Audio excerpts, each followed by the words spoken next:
Mas mataas yun minsan. Example, ako pwedeng mag-head transfer.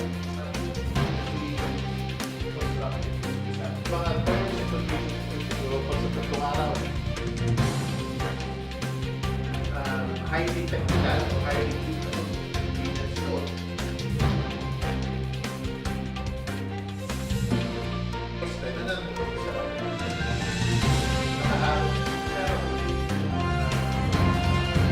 At paano mo ba station ng face report sa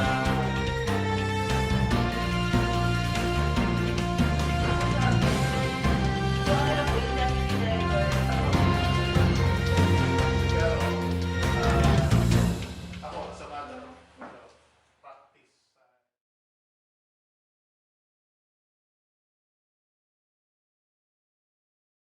So, ang simulan natin sa buong labor code.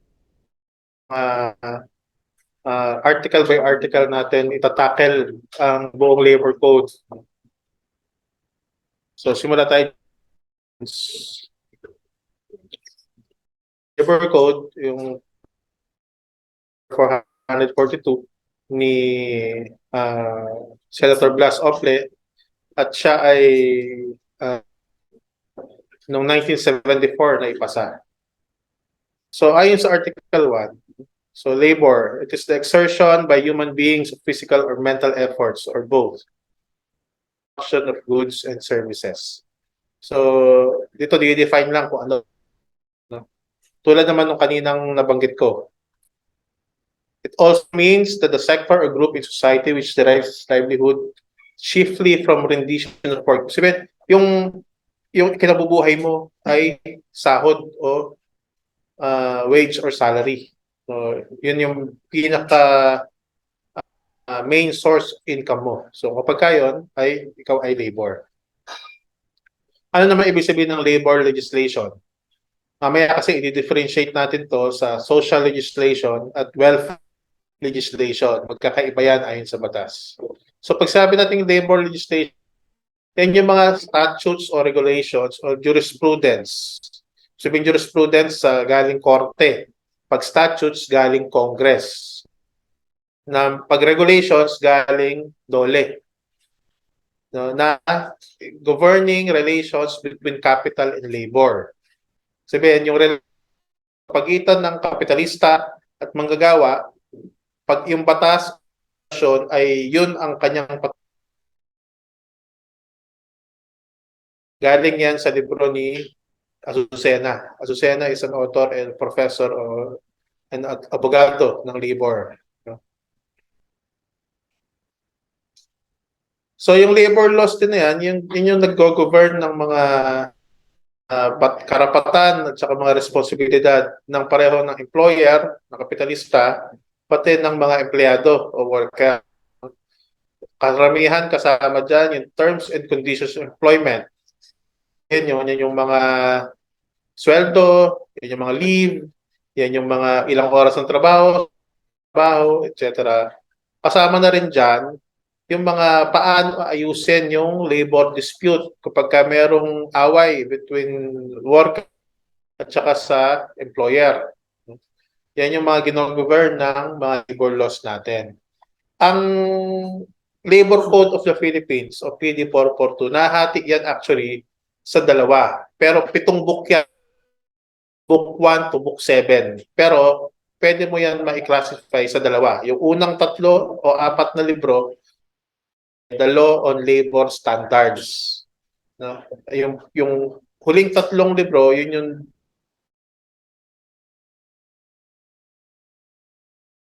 ano yan, di-determine lang na magkaibang mga libro yan ng labor code. Pero sa totoo, naghahalo naman yan ng action. No? So, ibig sabihin, yung labor standards kasi, ibig sabihin yan, ano ang minimum na oras ng trabaho, minimum na pasweldo, minimum na overtime pay, minimum na holiday pay, night shift differential, etc. Yun ang ibig sabihin ng labor standards. Pag labor relations, ang ibig sabihin niyan, yan yung paano ang relasyon ng empleyado kapital, sa kapitalista o sa employer. No, kasama diyan paano mag-union, paano mag-CBA, Ano ba yung strike and lockout? Paano ba kapag tinanggal ka sa trabaho, etc. So doon mahati yung labor code natin. So ito, nasabi ko na yan kanina, minimum standards pagka sinabi natin labor standards. Wages, hours of work, other terms and conditions of employment. Pag labor relations, yung status and rights and duties ng individual as employer. Paano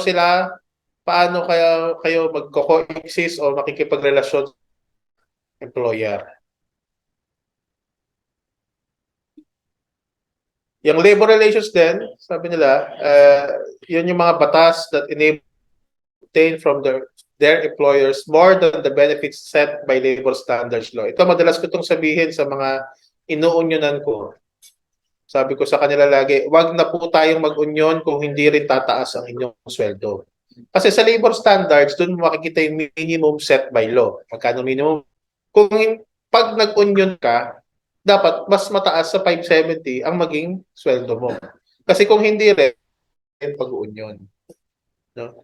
So kaya nga, nakalagay dito, labor relations, sabi diyan. Kasi nga, yung nasa batas lang ay minimum. Kaya nga minimum eh. Hindi yun maximum. Ang batas, binibigyan ng manggagawa sa mga union ang kapangyarihan na makipagtawaran sa kanyang employer para mas mapataas pa ang kanyang sweldo, mas maparami ang benepisyo dahil may union. Marami dyan, makikita ka mga union. Tapos minimum wage din. Huwag na tayong mag-union pag gano'n. Di ba? Dapat sa CBA, number 1 dyan, mandatory provision niya. Pag pumunta tayo sa CBA, ano na rin yan, matututunan niya ano yung mandatory o hindi po pwedeng wala na provision ng CBA. Isa dyan, salary increase. Meron ako mga ibang nakita CBA, ang salary increase nila 0. So kanina, labor laws o labor legislation. Ano naman ibig sabihin pag social legislation? Magkaiba yan.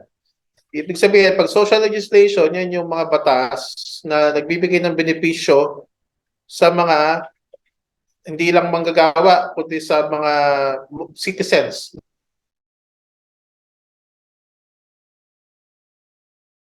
Nagtitake effect sa lahat, hindi lang sa manggagawa. Pero dahil nga social ang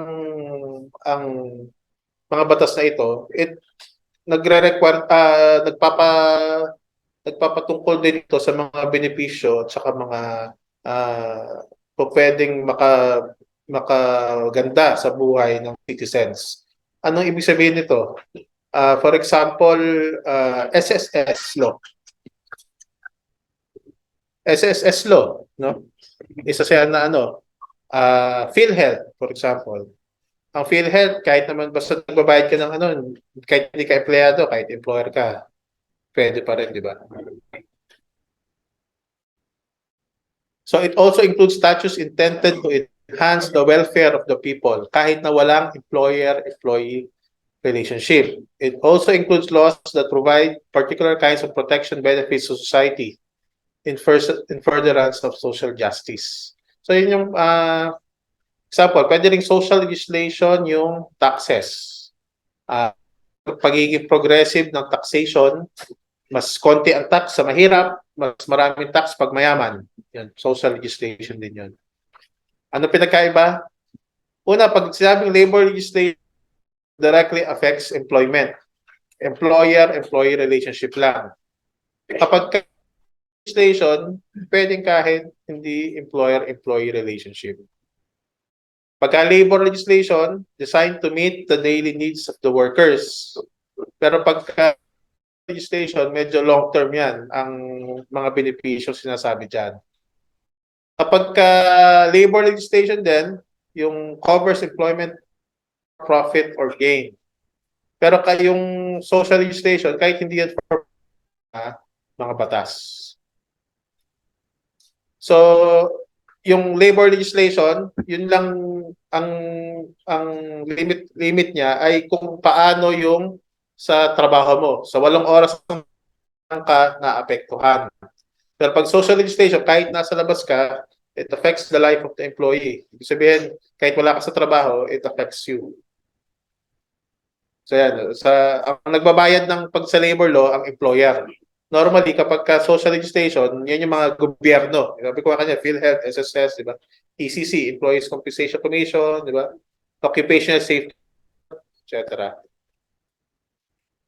Ano naman yung welfare legislation? Iba naman to welfare legislation din. Minimum economic security of the worker. In case of loss due to death, old age, disability, dismissal, injury, or it also requires payment of benefits by government agencies to the worker. Ito yung death benefits kasama to, welfare legislation. So hindi lang sa empleyado, pati sa pamilya na pag sinabing welfare legislation. So ito, pinagkaiba ng welfare at saka social legislation. Basahin mo na lang para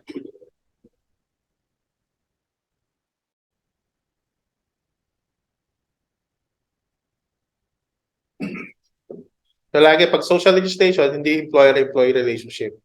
Yung welfare legislation saka labor nakaangkla yan sa existence ng employer-employee relationship. Yung employer-employee relationship, mas i-discuss ko pa yan, ma'am, pagdating natin sa section ng labor relations. Medyo technical yung ibig sabihin yan. Kaya kailangan ano yan. Ano pa ang mga ibang source ng labor laws? Hindi lang naman labor code, no? Hindi labor 2. Sabi nga kanina, ang dami kong sinabi kanina ng mga batas na iba, di ba? Pero hindi lang constitution, hindi lang labor code. Yung kontrata o collective bargaining, yun ang tawag nga dyan, di ba, sa CBA, it is the law between the parties. Di ba? Yan nakalagay dyan. Yun yung batas sa pagitan ng kumpanya at ng union. Bago ka tumingin sa batas, tingin ka muna sa CBA kung ano yung nag-govern doon sa isang specific instance. Kung pag wala sa CBA, tsaka ka parang titingin sa batas. Diba? Yung company policies and regulations, source din yan ng labor law. Ano example niyan? Kapag ka ang isang bagay, isang policy ng kumpanya, ang tawag yan, ripened into company practice. Ibig sabihin, matagal nang ginagawa ng kumpanya, yan ay pwede maging source ng labor law. Example, Christmas bonus na bukod sa 13-month pay. May mga kumpanya na nagbibigay pagpasko ng isa pang klaseng bonus, Christmas bonus. Bibigay na siyang 13-month pay, bibigay pa siya Christmas bonus. Hindi po pwede, at yan kunwari ay matagal nang ginagawa ng kumpanya for a span of years, 5 years, 10 years, etc. Pwede ba niyang bawiin basta-basta? Hindi. Kasi sa tawag ng batas, it has ripened into hindi niya pwedeng bawiin unilaterally o siya lang ang mag-decide na bawiin yan dahil yan ay source of labor laws, yung company practice. Legislation. So yun nga, ibig sabihin natin nga, labor code, other special laws. Makikita niyo mamaya, pati revised penal o yung criminal code ng Pilipinas, meron din dyan mga patungkol sa labor. Yung implementations ng DOLE, ng gobyerno,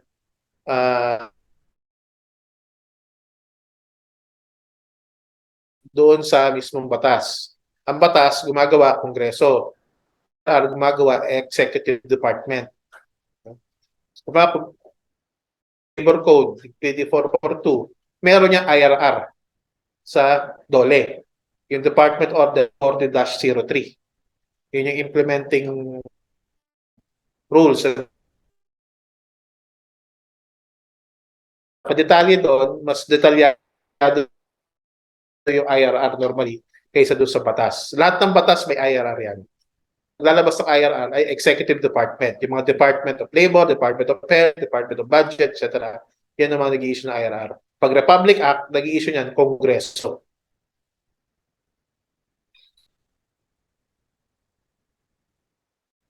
So, Constitution, isa-isahin natin. Kanina, yung mga sa pinaka-importante doon, Article 13, Section 2. Yan yung pinakamadalas gamitin ng mga labor unions sa sa Constitution about labor. Sabi ko nga, dahil nga maraming welcome bayan ng panahon na yon, napakadami talagang tungkol sa labor sa Constitution. Actually, may nabasa nga ako dati, yung Constitution daw ng Pilipinas, kung kukumpara mo sa Constitution ng ibang bansa, tayo pinaka-progresibo daw yung 7th Constitution ng Pilipinas. Kumbaga, meron pa nga provision about environment, di ba? About labor, about family.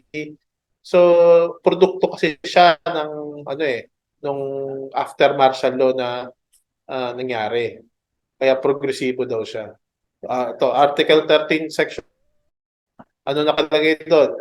Meron daw karapatan ang mga manggagawa sa security of tenure. Ano sabihin nitong security of tenure? Yung hindi basta-basta matanggal sa trabaho. Yung hindi kontraktual ang trabaho. Nakalagay yan dyan sa konstitusyon natin. Right to receive living wage. Na-discuss ko na rin to kanina na iba yan sa minimum wage, ang living wage. Right to a just share in the fruits of production. Sabihin, parte doon sa kikitain ng kumpanya. Paano natin CBA? Right to work under humane conditions. Yung sabihin, hindi delikado ang trabaho. Merong occupational safety and health standards. Meron din tayo daw karapatan na makipag-collective bargaining. Pero yan ay reserved pagka meron kang mga union lang. Pag walang union, pwede mag-CBA. Hindi, dapat magkaroon ng union. Meron kang karapatan din na mag-organisa. Hindi lang ng union pwede ka mag-organize ng association, pwede ka mag-organize ng club, kung gusto mo. Pwede ka mag-organize ng co-op. Ito, madalas to sa mga union, nakakalimutan nito kahit may union. May karapatan kang mag-participate sa policy and decision-making process ng kumpanya pag union ka. Ano ibig sabihin nun? Yung mga disciplinary actions. Pag bago pagawin yan ng kumpanya, may karapatan kang makialam doon pag union ka. Hindi po pwede yung basta-basta rules and regulations ng sa union. Madalas nalilimutan yun ng mga union. Tapos, pinakahuli, sa Article 13, right to peaceful concerted activities, including strike.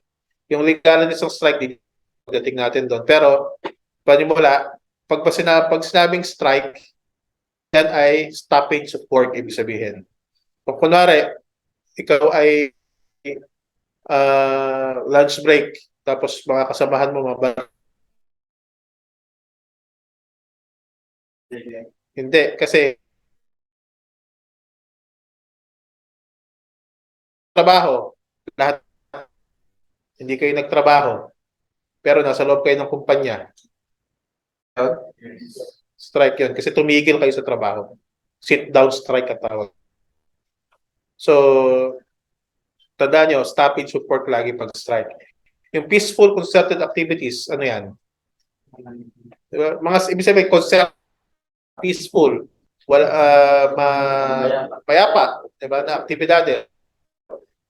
Meron ako mga union, nagsasama-sama sila pag may issue sila. Sama-sama. Bibili sila ng pula o itim o dilaw na ribbon. Lagay nila sa yung hospital, for example, ng De Los Santos, ganun ginagawa. Bago, hindi sila mag-i-strike, pero papakita nila sabay solid sila. Meron naman yung ginawa to nila, sama-sama sila, tinext nila yung may-ari ng kumpanya. May ayaw ibigay yung parang 4% lang ata ang increase na gusto ibigay. Ay gusto ng union 8% increase. And then sabay-sabay na lang tinext. Pinakalat yung number ng may CEO. Sabay-sabay na lang tinext ng, ano yung tinext yun? Isang sentence lang yan. Hindi kami masaya sa 4%. Parang 1,000 yung kinabukasan, tawag siya. Tawag agad yung CEO doon sa presidente ng union na, sige na, 8%. So, hindi lang strike. Yung strike kasi is always the last resort, kumbaga, the weapon of last resort. Lagi. Pagka wala na talaga, ayaw nang di na dasalan, santong paspasan. Karapatan niya ng lahat ng magagawa, pero merong requirements ang batas bago makapag-strike. Sa Constitution din, nakalagay magagawa for equality ng political rights, equality of opportunity, equality before the law, equality between values received, and sharing of social and materials. Alam niyo yung constitution, meron kasi diyan kapag nag-aaral kayo ng constitution law,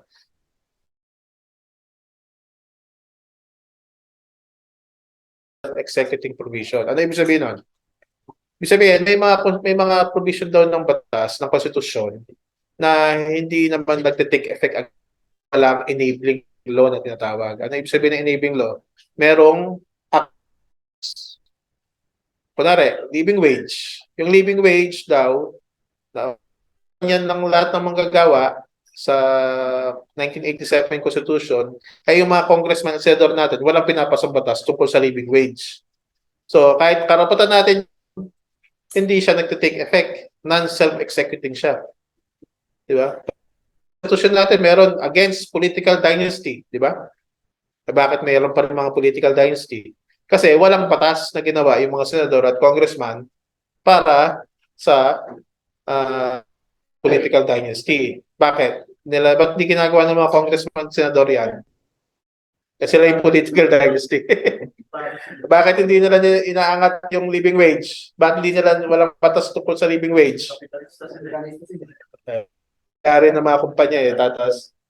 Diba? Kaya nga explain natin sa first module, magkaiba yung interest talaga ng employer at saka employee. Aware tayo doon sa mga ganong klaseng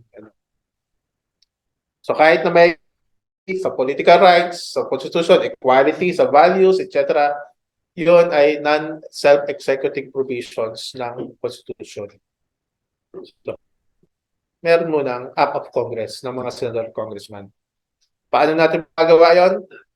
Dapat malakas ang labor movement. Diba? Kailangan na kasi ang binibilang naman ng mga congressman, senador, boto lagi. Ilan ba kayo? Kung ilan lang ang nananawagan nun, hindi talaga papansin yan, di ba? Di ba pa? Article 2 ng Constitution. Ano yung Article 2? Bill of Rights. Di ba? So, Bill of Rights, nakalagay dyan, the state shall just and dynamic social order, ensure prosperity and independence of the nation, free the people from poverty, social services, rights, ano to? Karapatan ng manggagawa ng lahat ng citizens actually. Diyan. Free the people from poverty. So, down sa kahirapan nakalagay. Section 10, social justice naman on all phases of national development. Social justice, ibig sabihin, katarungang pagpunan sa Tagalog. Section 11, dignity of every human person and full respect for human rights. Kasi workers' rights are human rights, sabi nga natin, di ba? So ito, the youth naman, mga kabataan.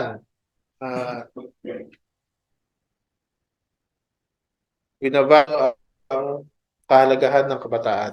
Siyempre, relevant mamaya, merong prohibition on child labor kasi.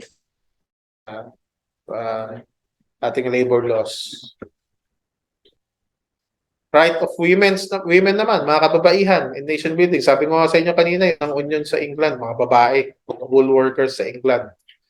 At importante na yung karapatan ng mga kababaihan may highlight din talaga lalo na sa labor laws. Kasi iba, ang trato ng lipunan sa mga kababaihan mas parang second class citizen. Kahit sa pasweldo, mas mababa pasweldo, tapos masyadong oppressed. Kaya nire-recognize ng Constitution through Section 14, Article 2, na dapat equal ang lalaki sa babae. Hindi porket babae, dapat nasa bahay lang, housewife. Diba? Hindi porket lalaki, siya yung nagtatrabaho. Marami. Ano na ngayon? Iba na panahon. Minsan nga yan, marami. House husband. Diba? Sino house husband dito? Wala. Dahil magagawa ka pala kayo lahat. Pero maraming mga kababaihan dito na nagtatrabaho rin. So, iba na panahon ngayon. Minsan kasi di rin pwedeng isa lang nagtatrabaho . Hirap. Dahil sa hirap ng buhay. Diba? Dati pwede pa pag babae, nasa bahay. Pero dahil nga sa ganung klaseng sitwasyon, parang mas kaunti ang karapatan tuloy ng babae kaysa sa lalaki. So, natin, 1987, nare-recognize yung ganun na sitwasyon na dapat daw i-correct natin. Section 18, ayan, state affirms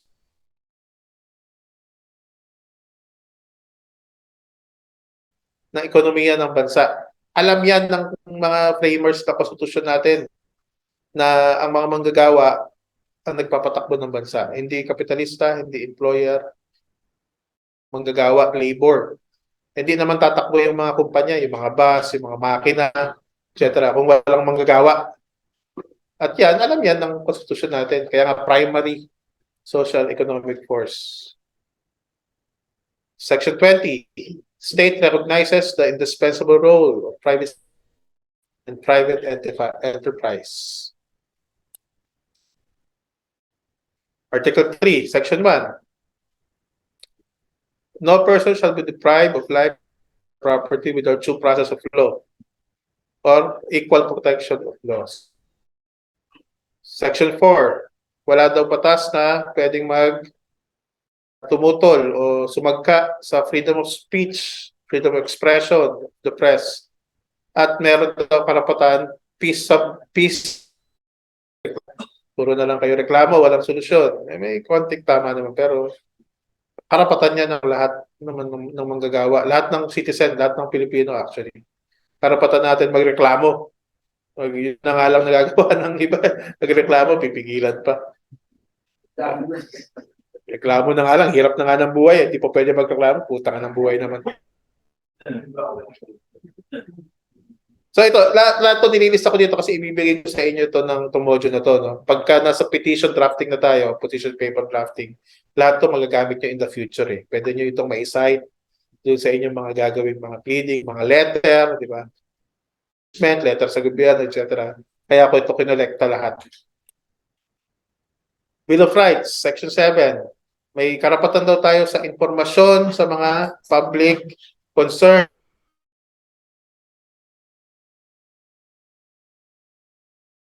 Ito dati, non-self-executing. Ano ang naging ginawa ng Congress dito? Yung FOI, di ba? Freedom of Information. So ngayon, pwede mo nang i-ano yun. Section 8, right of the people, including those in the public and private sectors, to form unions, associations, societies, for purposes not contrary to law. Buo ng club, dancing club. Bahala ka, basta hindi against the law. Pwede ka bang magbuo ng kunwari ikaw ay komunista, partido komunista, pwede ka ba magbuo? Oo, pwede. Hindi yun against the batas. Oo. Ano against sa batas? Mag-armas. Pwede ka ba magbuo ng mag-aarmas at mag-take over ng gobyerno? Yun ang bawal. Pero kung kunwari, book club, gusto nyo magbasa ng mga libro, walang bawal kahit kanino pa galing yung libro. Section 10, no law impairing the obligation of contract shall be relevant sa labor. Yung CBA ay isang contract. So wala ng batas na maipasa na magsasabi na yung CBA ay hindi effective. Kasi yung CBA ay ang batas sa pagitan ng employer at ng employee. Section 16, speedy disposition of cases in all judicial, quasi-judicial, and administrative. Ano ibig sabihin ng judicial? Judicial, yung mga korte. Ito yung mga nasa executive department na binigyan ng power. NLRC, attached agency ng DOLE. Di ba? Ang NLRC, di ba? Wala namang tatayo sa witness stand, cross-examination, tulad doon nakikita nyo sa pelikula, di ba? Wala namang kasi. Sino na dito nakapag-file sa case NLRC? Di ba? Ano lang, checklist, di ba? Hindi mo nga kailangan ng abogado sa doon eh. O, tapos kapag position paper, wala namang judge eh. Di ba? Arbiter lang. Papel lang eh. Kasi quasi-judicial body lang siya. Pag administrative body, hindi ito korte, pero siya ay doon sa mga event. For example, sa HR ng government agency, may human resources yan, administrative body yun. Civil service. Yan.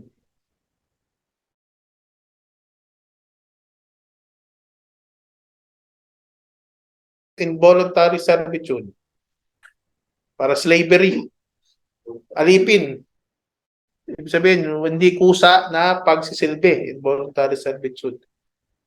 Example, saan relevant to? Resignation. Dami nagtatanong niya, for example. Hindi po ako pinayagan mag-resign eh. Sabihin. Pwede bang hindi ka payagan mag-resign? Ayaw mo na magtrabaho? Hindi. Kasi involuntary servitude yun. Ayaw mo na nga magtrabaho eh. Diba? Ang ano lang sinasabi ng yan, 30 days rendering lang ang sinasabi ng labor code.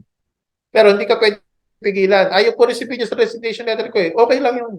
Basta mag-vacant 30 days after nun. Kung ayaw mo na magtrabaho, hindi ka dapat pilitin magtrabaho. Ay involuntary servitude, slavery. Hindi tayo alipin. Article 12, Section 12 ng Constitution pa rin to The state shall promote the preferential use of Filipino labor, domestic materials, and produced goods. Ito, hindi rin ito self-executing provision.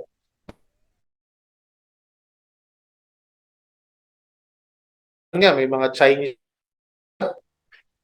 Ito yung ginagawang argumento dati na kung bakit ba inuuna natin sa Pogo, sa construction, di ba, na na nakalagay sa ating konstitusyon, dapat unahin ang manggagawang Pilipino na dahil nga hindi siya self-executing, walang batas, hindi rin maipat. Article 13, Section 1. So, ito, preference lang ng Congress na magbigay daw ng pinakamataas na prioridad sa mga measures that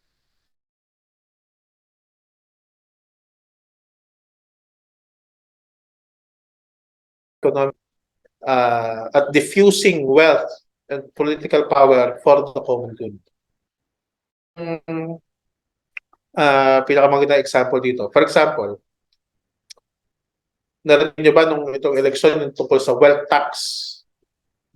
Di ba, wealth tax, may mga ano nun. Ano ibig sabihin nun? Yung mga pinakamayaman, yung mga bilyonaryo, dapat daw mas mataas ang tax sila o mas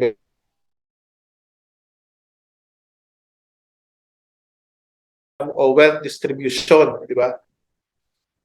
Yun na usapin nung eleksyon.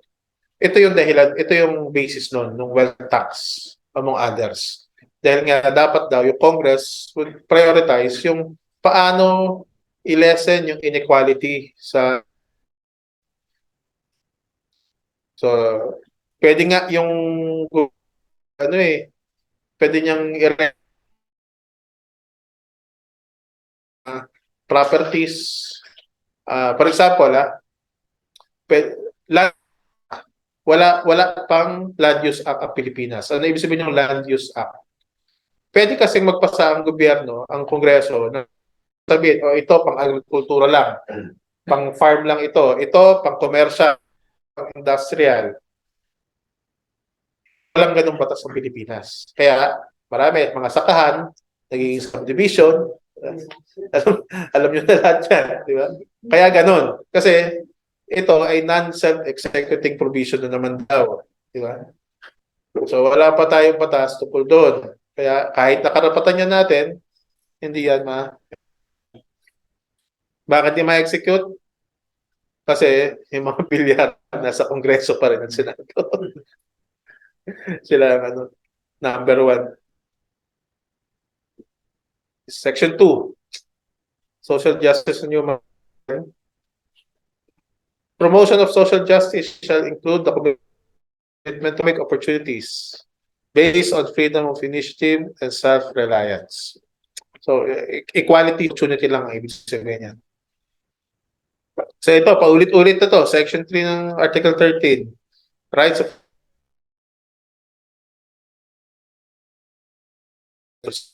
na pa yung na-discuss. Security of tenure, human conditions support, living wage, paulit-ulit yan. Kaya yan paulit-ulit, kaya na lahat yan ay karapatan natin. Shared responsibility between workers and employers. Importanteng phrase ito. Itong shared responsibility na to. Dahil nga, meron tayong karapatan na makialam sa policy and decision-making body ng mga kumpanya kapag ka may union ka. So, pag may union, wag kayo papayag na bigla na, oh, reaction na to pag ganito. O, so, laging in consultation with the union. Pagka hindi, nagkonsulta sa union, pwede yan maging unfair labor practice. Malalaman ninyo pagka doon na tayo sa parte ng unfair labor practice. Preferential use of voluntary modes of settling disputes. Conciliation. Ano ibig sabihin nito? Ibig sabihin, ito, na merong batas na dyan. Yung sa NCMB. Kaya meron tayong NCMB, National Conciliation Board, na attached agency ng DOLE. Di ba, pag may union ka, di ka pwedeng strike agad, NCMB muna.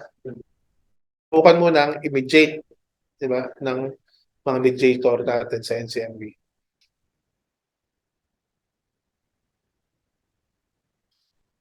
Ayan, lumabas na share in the fruits of production. Yeah. So may karapatan, kahit may karapatan nga yung mga kumpanya ng return of investment o ROI, di ba? Pero madalas, alam na natin lahat yan ROI ng mga kapitalista.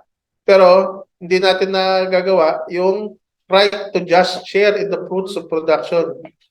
Diba? Dapat mga ibang union nga dyan, may profit sharing sa mga CBA nila. So, dapat yan, maipatupad yan, lalo na pag may union.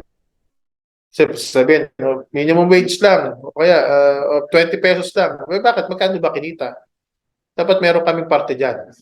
Yun yung share in the fruits of production. Section 14, rights of women. Provide safe and healthful working facilities and opportunities that will enhance their welfare. For example, ito meron ng mga batas dyan, yung Magna Carta sa mga kumpanya, pag nag-i-inspect ang DOLE, sa mga kumpanya, lagi kung meron bang provision para sa mga may anak. Diba? Kapalitan ng diaper. Yung may mga table na ganun yun na pwede ka magpalit ng daycare. Tinatanong yan ng inspector ng DOLE. So specific lang yan, siyempre, for women. Diba? Meron ka bang tinatawag na gynecological disease leave? Meron yun. Alam nyo ba yun? Sa babae, pag nagkaroon siya ng gynecological disease, for example, nagka-UTI, o kung ano mga reproductive meron yung additional leave. Ang mga yan. Hindi lang maternity leave. Sa maternity leave din, mas marami ang babae sa lalaki. Magkano na ngayon ilang araw na sa babae? 105. With additional 15 days. Mo ibigay yung 7 days sa asawa mo. Paternity leave, ilan lang? 7 days. Daw kasi kayo nag-aalaga ng mga anak niyo. So 7 days lang daw.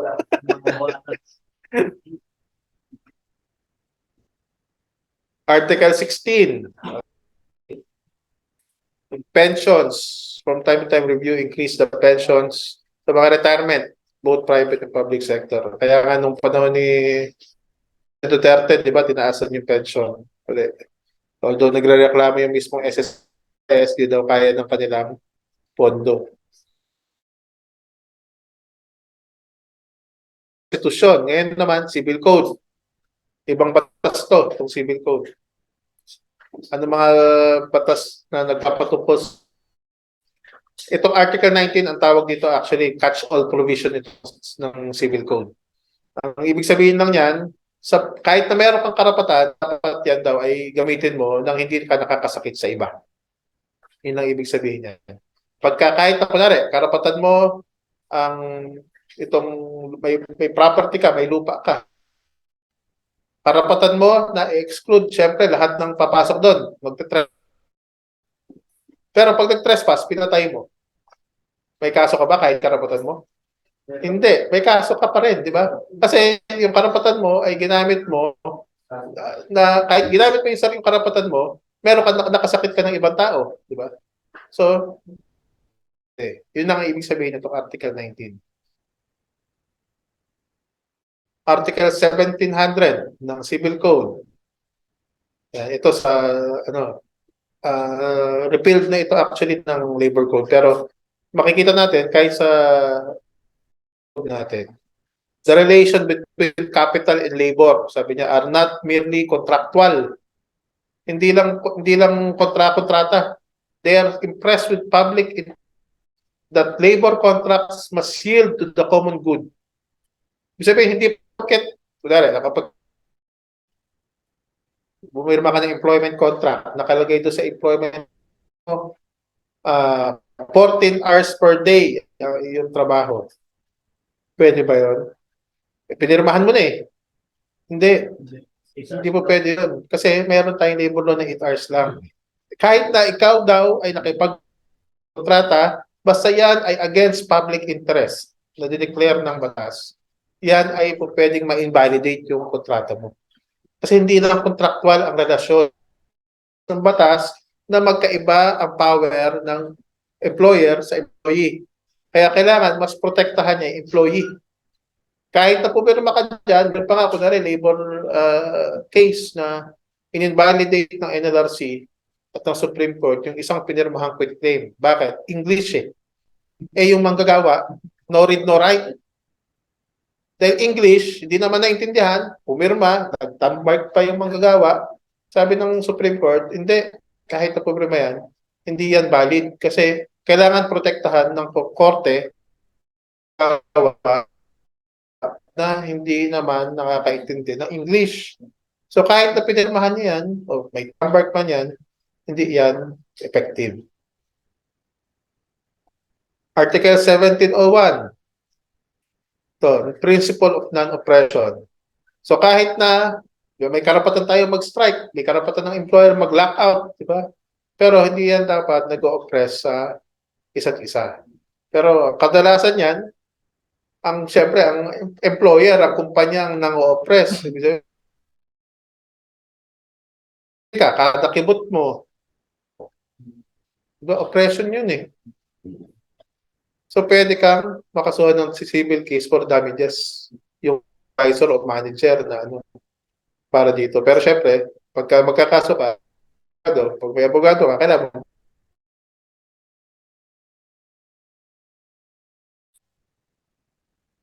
Article 1702 na in case of doubt, kapag hindi, vague o hindi mo maintindihan yung batas, labor legislation and labor code,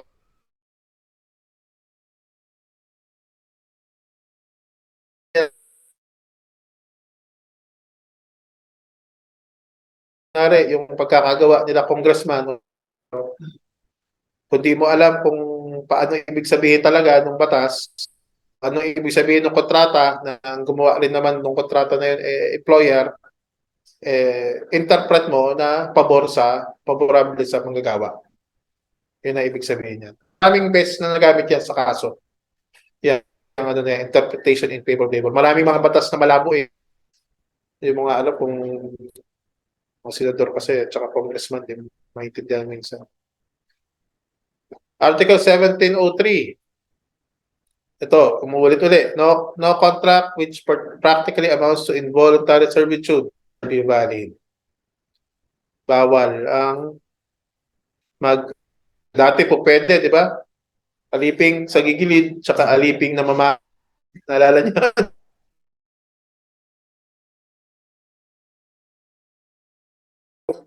Yung mga kapitalismo, ano pa nun eh? Mga dato-dato pa nun eh, di ba? Nung modern times na, bawal na. Article 1708. The labor's wages shall not be subject to execution or attachment. Ibig sabihin, execution, yun yung, kunwari, natalo ka sa kaso. Hindi po pwedeng kuhanin ng sheriff ng korte yung sweldo ng manggagawa daw. So, exempt siya. Kunwari, sa tax, hindi ka nagbayad ng tax, kinasuhan ka ng gobyerno, oh, hindi ka mo po pwedeng daw ikuha sweldohin ng manggagawa. Exempt siya. 1709, hindi po pwede daw ng employer yung kahit anong gamit ng manggagawa. Hisante niyo yung manggagawa. Kahit na kasalanan ng manggagawa. Construction. Yung mga martilyo na gamit nung sa kalagari. Pwede bang kuhanin yun ng employer? Iwanan mo yan dito dahil may utang ka pa sa akin, may cash advance ka. Hindi mo pa nababayaran. Hindi mo pwedeng gawin yun. Dahil nga, sa Article 17, kahit na meron pang kasalanan yung manggagawa. Dismissal of labor shall subject the subject of the government under special law. So, ito, nasa labor code yan. May specific provision sa labor code ng provisions kapag mag-terminate ng empleyado. Tawag dyan, just and authorized causes ng labor code. Didiscuss natin yan pag dumating tayo sa labor relations. Ano pa source ng labor code? Revised penal code. Ito yung sa crimes, no? Sa krimen. Kanina, civil code, yun yung mga damages, civil cases, ito, criminal cases naman. Article 272 na revised penal codes. Slavery o yung involuntary servitude. Pwede mong kasuhan ang employer mo pagka ginagawa kang alipin. Fine, 10,000 pesos daw na fine at imprisonment ng prison mayor. Gaano katagal yung prison? 6 months to 6 years. Nakulong. Article 273. Ito yung sasabi ko kanina na kung bakit meron sa pinapakalaga ng kabataan. Kasi binawal sa revised penal code natin ng child labor. At yan, actually, pwede ka makulong ay nag-ano ng labor ng mga bata, 18 below. Pero yung 15 to 18 years old, pwede yung kuhanan ng permit sa DOLE. Child workers. Sinong artista? Mga artista. Di ba? Going bulilit. Nagtatrabaho yung mga yun, may sweldo yun, di ba? May exception sa DOLE yun. Ina-apply. Yung mga ganun. May mga requirements sa DOLE. Hindi dapat hazardous, dapat safe work conditions. Pwede ba hingan sa permit ng DOLE yung isang 8 years old na magtrabaho sa factory? Hindi ka bibigyan ng DOLE. Pagka ginawa mo yun, pero marami pa rin gumagawa nito. Ha? Kahit lalo na sa mga pinsya, mga child workers. Pero, pwede ka makulong dyan. Prison correctional, ilang taon yan? 6 months. Maximum. Ano pa? Ito, services rendered under compulsion and payment of debt. May utang. Tapos, dahil may utang ka, pinilit kang mag-trabaho. At saan madalas ito? Sa mga kasambahay. May mga kasambahay na cash advance na nag-cash advance. May maraming utang sa kanyang amo, di makaalis-alis sa amo niya kahit na minamaltrato na siya. Ayan, meron yung kulong actually sa amo niya. Pag trabahuhin sa pilitan dahil may utang ka. May kulong po yun.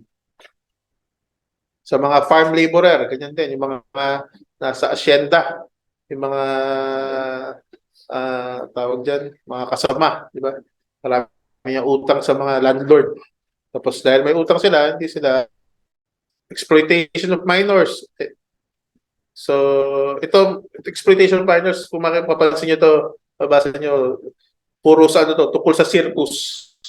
Kasi dati, yung revised penal code, 1920s pa na batas to eh. Marami pa doon yung mga nagta-travel ba na mga circus sa mga piyesta, di ba? Ayan, feat of balancing, physical strength, or contortion. So, bawal yan na maging acrobat, rope walker, wild animal tamer, or circus manager. Hindi po pwede na mag-employ ng children under 16 years of age. Pero ngayon, meron pa ba niyan? Wala na, no? Circus ba? Wala. Wala na. Dati kasi ganyan din. Kasama niyan yung mga nakakabayo pa yan ng mga may karwahe, di ba? Hindi ko inabutan, ha? Bata pa rin ako. Yes. Nakwento lang ng lolo ko. Nakwento. Ano pa? Ito, kasama yan sa dangerous exhibitions. Article 278. Any ascendant, guardian, teacher, or person entrusted in care of a child under 16 years of age shall not gagawing manlilimos. So kahit na yung kunwari teacher ka lang, tawag kasi dyan secondary parental authority. Yung mga teacher, guardian, kahit hindi magulang. Meron din responsibilidad na wag gagawing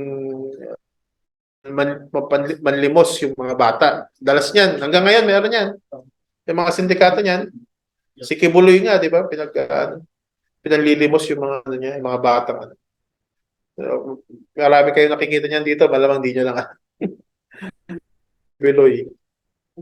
Kahit sa abroad, sa Japan, sa US, may mga pinapadala sila ng mga bata. Totoo lang, bawal yan. Ayan nga, Article 278.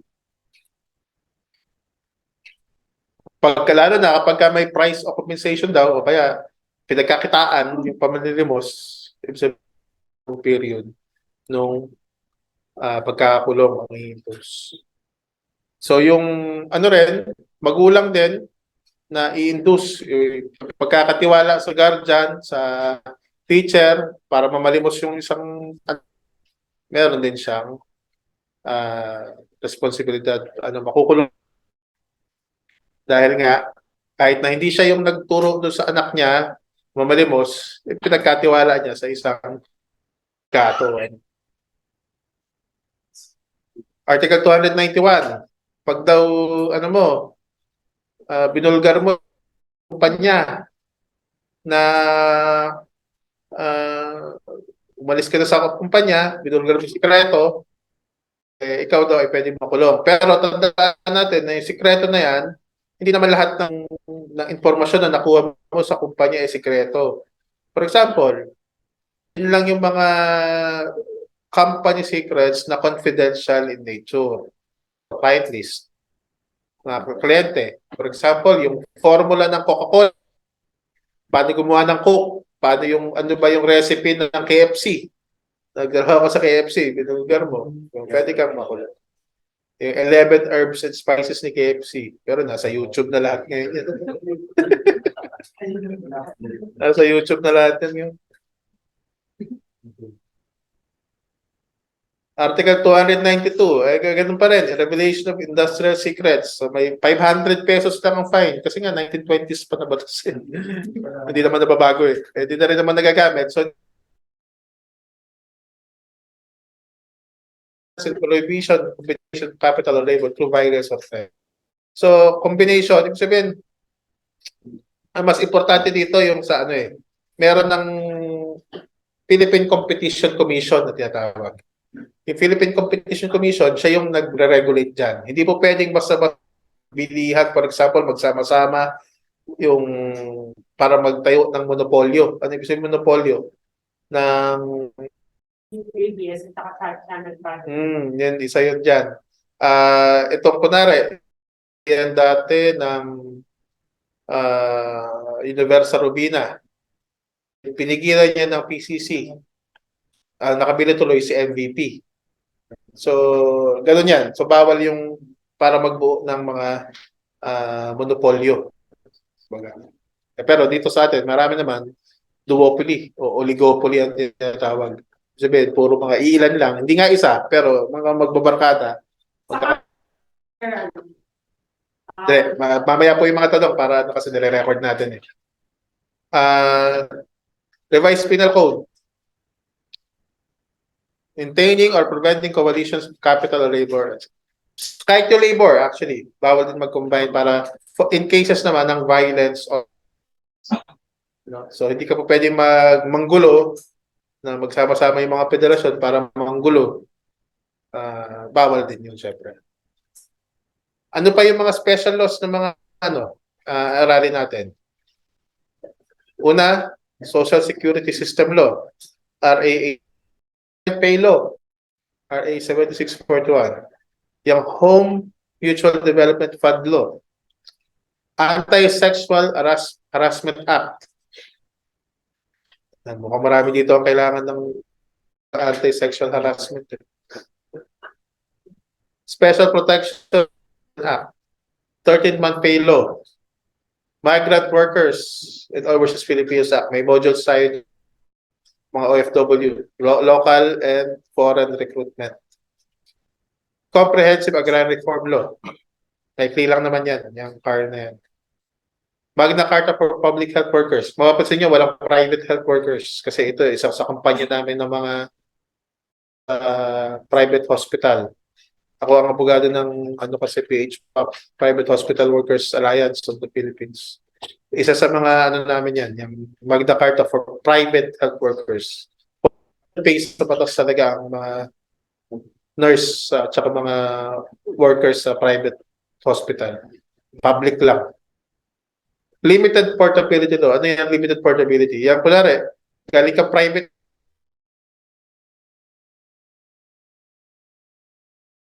mo ililipat yung mga nabayad mo na sa SSS, GSIS. Yan yun. Yan limited portability lang.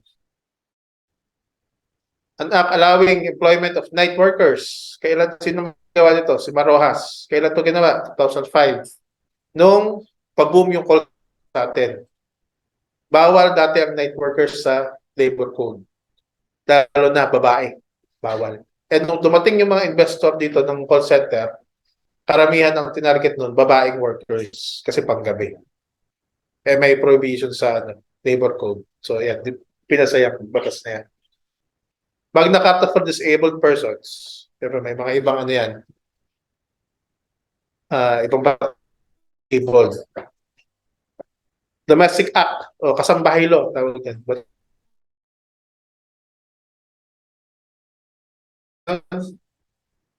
1,000 sa Metro Manila.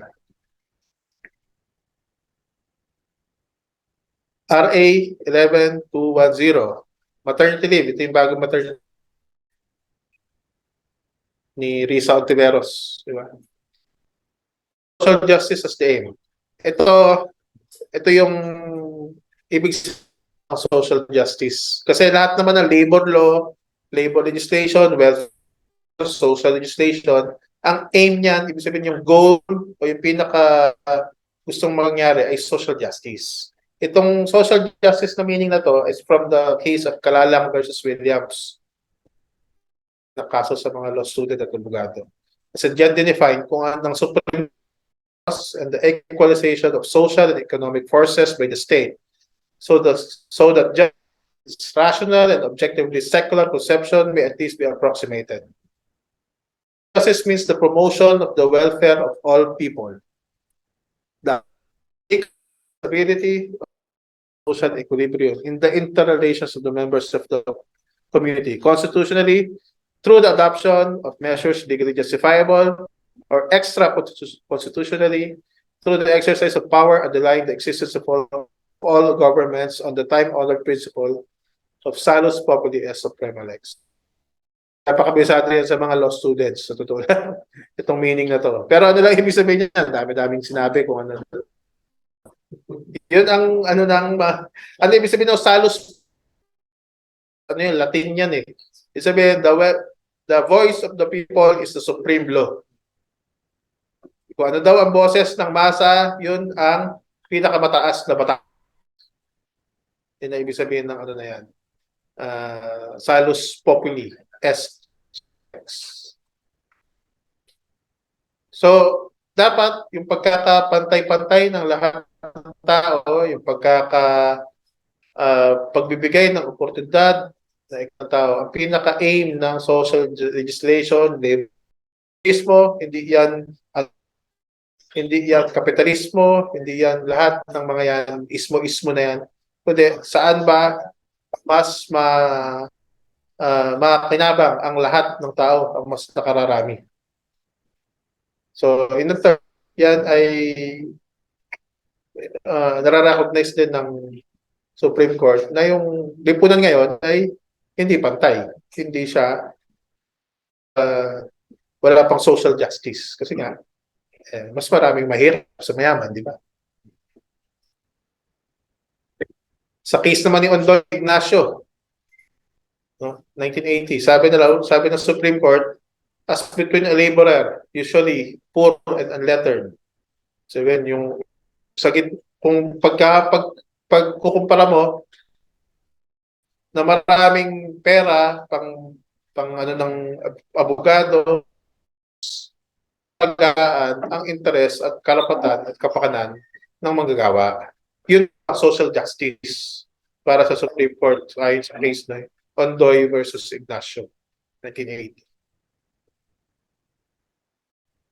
So, ang social justice daw, hindi pagkakapantay-pantay sa bagay na yan. Kasi hindi naman pantay ang empleyado at may-ari ng kumpanya.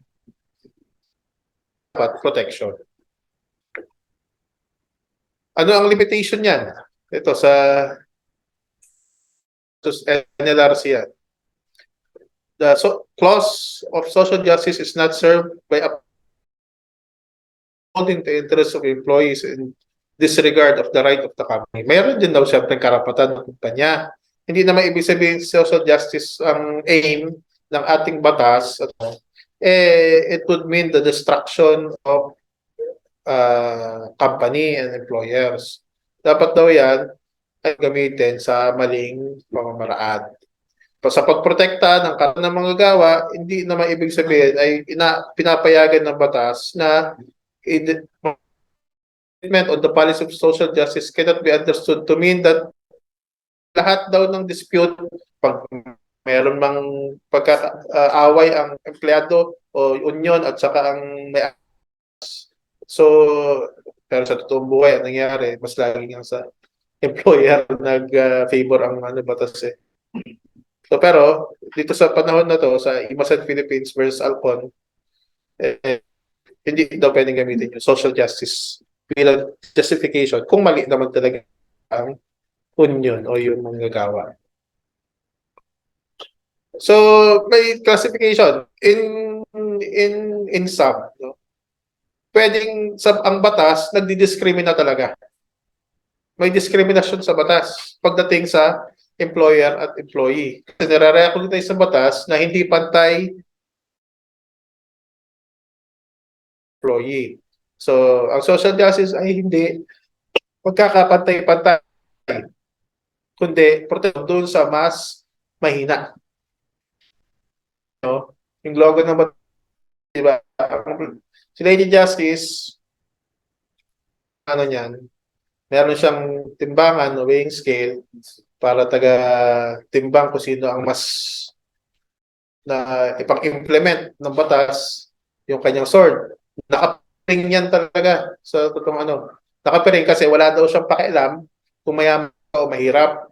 Diba? Sa mata niya, pantay-pantay lahat.